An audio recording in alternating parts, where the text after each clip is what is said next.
On a foggy evening in London, a night bus left Oxford Street, heading toward Brixton. Inside, only a few passengers sat quietly, scrolling through their phones, listening to music, or gazing out into the misty streets. Among them was Evelyn Carter, a young journalist always drawn to mysterious stories.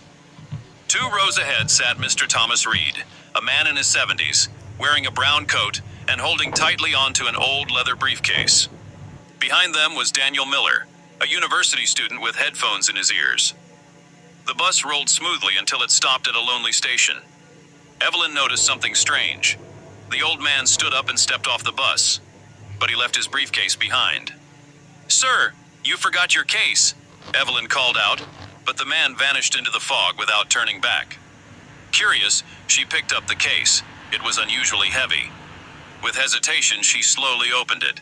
Inside were bundles of old documents, several passports, and stacks of cash. But what unsettled her most was a small object wrapped in cloth, something that seemed out of place, something unsettling. Daniel, who had been watching, leaned closer and whispered, "This doesn't look like an ordinary briefcase." Evelyn's instincts told her this wasn't something to ignore. At the next stop, she and Daniel jumped off, determined to find the old man. But the street was empty, swallowed by fog. They asked the bus driver. He insisted no old man matching that description had boarded the bus at all. "That's impossible," Evelyn argued. "We both saw him with our own eyes." Confused and uneasy, they carried the case to the nearest police station.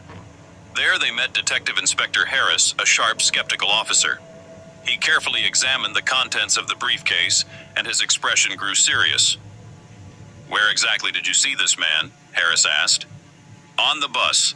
Less than an hour ago," Evelyn replied firmly. Harris exchanged a grave look with his assistant, then spoke slowly. "Thomas Reed is a name we know well.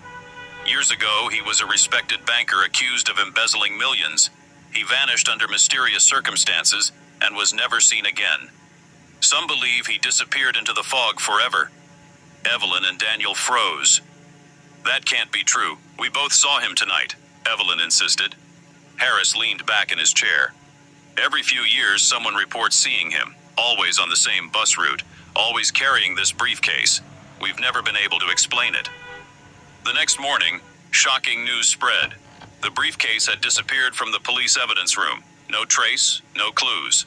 Even the security cameras showed nothing unusual. Evelyn's article was published. "The Vanishing Passenger of Oxford Street." Some readers dismissed it as a ghost story. Others whispered it was a cover-up for something larger. But deep inside, Evelyn knew the truth. She and Daniel had looked into the eyes of a man who shouldn't exist. And somewhere in the foggy streets of London, he was still out there,